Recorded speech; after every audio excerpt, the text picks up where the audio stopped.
வணக்கம். துணை சப்ஸ்கிரைபர்களையும் எல்லா அன்பு உள்ளங்களையும் எனது நண்பர்களையும் வருக வருக என வரவேற்பதில் பெருமகிழ்ச்சி கொள்கிறேன். எல்லோரும் என்னுடன் சேர்ந்து இறைவனை பிரார்த்திக்க வேண்டும். வக்ரதுண்ட மகாகாய சூரியகோடி சமப்பிரபக அவிக்னம் குருமே தேவ சர்வ காரியேஷு சர்வதா. தென்னாட்டுடைய சிவனை போற்றி, என் நாட்டவர்க்கும் இறைவா போற்றி. அன்பர்களே, நண்பர்களே, இன்றைக்கு உங்கள் எல்லாரையும் சந்திப்பதில் ரொம்ப மகிழ்ச்சி. இன்னைக்கு நம்ம பேச போகிறது ஒரு புதிய டாபிக். என் மனதிற்கு இனிய மகர ராசி அன்பர்களே, உங்களுக்கு எதிரிகளை வெல்லக்கூடிய யோகம் இப்போ வந்திருக்கு அப்படின்னு சொன்னா அது வகையே இல்லை. இதற்கு பல காரணங்கள் உண்டு. மகர ராசிக்கு எப்பவுமே டக்குன்னு போய் ஒரு விஷயத்தை செய்யக்கூடிய மாதிரியான அமைப்பு இருக்காது, கேரக்டரே இருக்காது. நிதானமா நின்று ஆடக்கூடியது தான் மகர ராசி. மகர ராசி என்பவர்கள் எப்பவுமே பொறுமையா ஃபர்ஸ்ட் எடுத்த உடனே வாயெல்லாம் விட மாட்டாங்க, ஜாகிரதையா இருப்பாங்க. பிடிவாத குணம் மகர ராசிக்கு கூட பிறந்தது, அது ஒன்றும் மாற்றவே முடியாது. உங்க ராசியிலேயே செவ்வாய் உச்சம் பெறுவார், அதனால பிடிவாத குணம் இருக்கும். மகர ராசியில பிறந்த பல பேர் கல்வியில கொஞ்சம் சிரமப்படுவீங்க. கல்வியில கொஞ்சம் சிரமப்படுவீங்கன்னா புத்தி குறைவுனால இல்லை, ஒன்று பணம் இருக்காது, இல்லை வேணுங்கிற கோர்ஸ் சேர முடியாது, அந்த அட்மிஷன் இருக்காது, இப்படி தடங்கல்கள் வரும். குரு பகவான் உங்கள் ராசியில் நீச்சம் பெறுவதனால் இதெல்லாம் ஒரு பக்கம் இருக்கட்டும். மகர ராசிக்கு என்னன்னா, இப்போ மகர ராசியில் இருக்கக்கூடிய 199 பேர் வாழ்க்கை பஞ்சர் ஆயிடுச்சு. அதுக்கு என்ன காரணம்னா ஏழரை சனியுடைய தாக்கம். இந்த ஏழரை சனியுடைய தாக்கம் என்பது பல வகையில் இருக்கு. பல வகையிலன்னு சொன்னா, மனதில் எண்ணங்கள்லேருந்து ஆரம்பிச்சு, மனதில் உடல் ஆரோக்கியத்திலேருந்து, உள்ளம்லேருந்து, வேலையிலேருந்து போய், பணம் போய், அவமானப்பட்டு, குடும்பம் போய், பிரிஞ்சு போய், வாழ்க்கையே ஏண்டா வேணாங்கிற அளவுக்கு தான் கொண்டு நிறுத்தியிருக்கோம் பல பேர். ஒருத்தருக்கு 2 பேருக்கு இல்லை. இந்த மனசுல ஏற்படக்கூடிய புழுங்களை வெளில கூட சொல்லவே கூட முடியாது. ஏன்னா பல பேர் எங்கேயாவது சொன்னா நம்மளை கேவலமா நினைப்பாங்களோன்னு நினைக்கக்கூடிய மகர ராசி நிறைய பேர் இருப்பாங்க. அதனால மகர ராசிக்கு ஒன்றும் அவமானம் ஒன்றும் புதுசு இல்லை. அவமானப்படுவது, அசிங்கப்படுவது மகர ராசிக்கு புதிதல்ல. நிறைய பேரால நிறைய சந்தர்ப்பங்கள்ல நீங்க குறைச்சு மதிப்பிடப்பட்டிருப்பீங்க. ஆனா எழுதி வச்சுக்கோங்க, உங்க மகர ராசிக்கு வரக்கூடிய காலம் இந்த உலகத்திற்கு நீங்கள் பதில் சொல்லக்கூடிய காலமாக இருக்கும். உங்களை யாரெல்லாம் உங்களை கேவலமா நினைச்சாங்களோ, உங்களை கேவலமா பேசினார்களோ, அத்துணை பேருக்கும் நீங்கள் பாடம் கற்பிக்க போகிறீர்கள். எப்படின்னா, நேரில் போய் வார்த்தையால சொல்லி இல்லை, உங்களுடைய ஆக்ஷன், நீங்க முன்னேறத பார்த்து அவங்களுக்கு அதுதான் பதிலா நீங்க சொல்ல போறீங்க. அந்த முன்னேற்றம் மே மாதத்திற்கு பிறகு வரும், கண்டிப்பாக வரும். ஒன்று குரு பயிற்சியுடைய மாற்றத்தினால் மட்டுமல்ல, எதிரிகளை நீங்கள் வெல்ல போகிறீர்கள். எதிரினா யாரு? 2 வகையான எதிரிகள் உண்டு. உங்களை எதிர்க்கிறேன்னு சொல்லிட்டு எதிர்க்கிறது ஒரு எதிரி. கூடவே இருந்து அப்படின்னு சிரிச்சுட்டு பின்னாடி குத்துறான் இல்லையா, அவன் தான் ரொம்ப டேஞ்சரஸான எதிரி. நீங்க உங்களுடைய உண்மையான எதிரியை அடையாளம் கண்டுகொள்ள வேண்டிய காலம் வந்தாச்சு. நீங்க என்ன பண்ண போறீங்க அப்படின்னா, உங்கள் எதிரிகள் உங்களை காலமும் நேரமும் என்ன பண்ண போகுதுன்னா, எதிரிகளை உங்களை முன்னாடி படம் போட்டு காமிச்சிடும். யாரு ஒருத்தங்க ஒரு கஷ்டம் வரும்போது ஹெல்ப் பண்ணலையே அவங்களாம் எதிரி இல்லை. நல்லது வரும்போது இவனுக்கு ஏன் அது நடக்குதுன்னு நினைக்கிறான் பாருங்க, அவன் தான் எதிரி.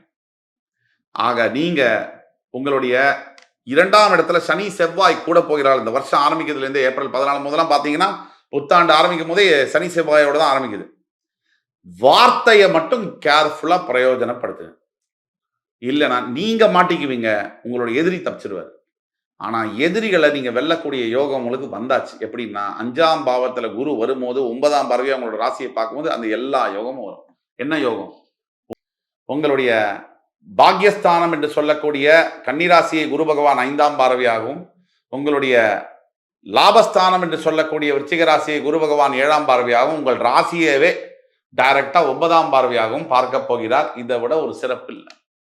இந்த மாதிரி காலகட்டத்தில் யார் யார் கடந்த 7 முதல் 10 வருஷம் வரை உங்களுக்கு நீங்க நல்லா வாழ்ந்தது கொஞ்சம் கீழே இறங்கி போகுது, உங்களை யார் அவமானப்படுத்தினாங்களோ, உங்களை ஏளனம் பண்ணாங்களோ, உங்களை அசிங்கமா பேசினாங்களோ, உங்களை யார் உங்க உதவியை வாங்கிட்டு உங்களுக்கு ஒரு பிரச்சனைங்கிற போது உதவி செய்யாமல் இருந்தார்கள், அத்துணை பேருக்கும் வரிசையா லைன்ல நிக்க வச்சு பாடம் நடக்க போகுது.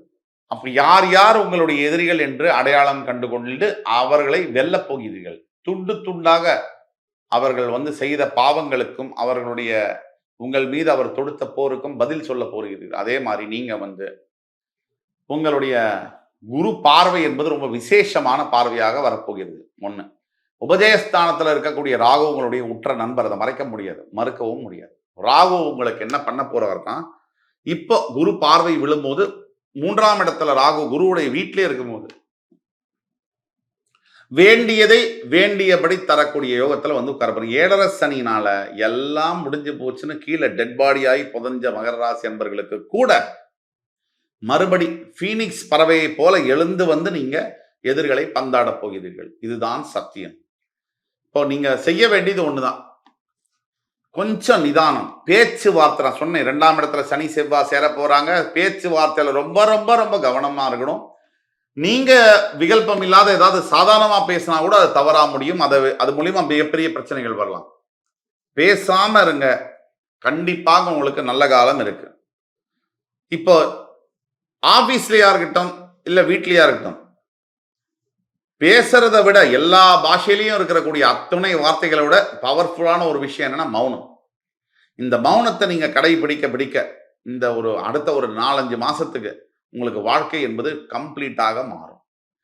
அதே மாதிரி பணப்பிரச்சனையினால் இருக்கக்கூடியவர்களுக்கு தனகாரனுடைய பார்வை என்பது பணம் வருங்கிறதெல்லாம் பல தடவை பேசிட்டோம். அதெல்லாம் ஒரு பக்கம் இருந்தாலும் எல்லாத்துக்கும் மேற்பட்டு முக்கியமான ஒரு பாயிண்ட், உங்களுடைய ராசிநாதன் மூல திரிகோண ஸ்தானம் அடைந்திருக்கிறார் கும்பராசியிலே. அவர் வக்ரகதி பெறும்போது இந்த ஆண்டு உங்களுக்கு யோகம் என்பது நினைக்க முடியாத யோகங்களை கொடுக்கும். அதே மாதிரி பல ஆண்டுகளாக அப்ராடு செய்ய போகணும், அப்ராட்ல ஏதாவது படிக்கணும், அப்ராட் ரிலேட்டட் பிசினஸ் பண்ணணும், கல்யாணம் பண்ணணும்ன்றவங்களுக்கு இந்த காலகட்டங்கள் ஒரு சூப்பர் பீரியட்னு சொல்லலாம். இப்ப மகர ராசியை பொறுத்த வரைக்கும் நிறைய தற்கொலை பண்ணிக்க கூட முயன்ற மகர ராசி என்பவர்கள் பல பேர் இருக்காங்க. நம்மகிட்டே கன்சல்டேஷன் வந்திருக்காங்க. இந்த தற்கொலைக்கு முயற்சி பண்ணக்கூடிய அளவிற்கு பிரச்சனை வர வேண்டிய மகர ராசி என்பவர்களுக்கு வாழ்க்கை வந்து டிரான்ஸ்ஃபர்மேஷன் என்று சொல்லக்கூடிய அளவில் மிகப்பெரிய மாற்றங்களை சந்திக்கும். இந்த மே மாதம் 1ஆம் தேதிக்கு பிறகு வாழ்க்கையில் பல புதிய மாற்றங்கள், புதிய முன்னேற்றங்கள், புதிய வாய்ப்புகள் இதெல்லாம் அமையும். இதுதான் உண்மை. இதை பார்த்த உடனே சில பேருக்கு அமையலன்னு சொல்லி அதை இது பண்ணக்கூடாது. உங்கள் சுய ஜாதகத்தில் ஓரளவிற்கு கிரகங்கள் நல்லா இருந்தாலே போரும், நான் சொன்னது நடக்கும். உங்கள் சுய ஜாதகத்தில் ரொம்ப மாறுபட்ட அளவுல கிரகங்கள் இருக்கும்போது அதை பார்க்கணும். பார்த்தாதான் அதோடைய பரிகாரத்தை சொல்ல முடியும். மகர ராசி நேயர்களுக்கு ஒட்டுமொத்தமாக நாம் சொல்லக்கூடிய பரிகாரம் என்பது, மகர ராசி நேயர்கள் தவறாமல் ஆலங்குடியில் இருக்கக்கூடிய குரு பகவானை பிரார்த்தனை செய்து வர வேண்டும். மகர ராசியில் இன்னொரு முக்கியமான பரிகாரம் என்பது, திருச்செந்தூரில் இருக்கக்கூடிய சிவசுப்பிரமணிய சுவாமியை வழிபட்டு செவ்வாய்க்கிழமை காலம்பர அவருக்கு அபிஷேகம் செய்து பஞ்சலிங்கத்தில் இருக்கக்கூடிய விபூதியை வந்து எடுத்து வீட்டில் வந்து நெத்தியில வச்சு தூங்கும் போது உங்களுடைய எதிரிகள் தொலைந்து போவார்கள், உங்களுடைய எதிரிகள் ஒழிந்தே போவார்கள், கண்ணு கெட்டாத தூரத்துல பறந்து போவார்கள். அது சத்தியம், நடந்தே தீரும்.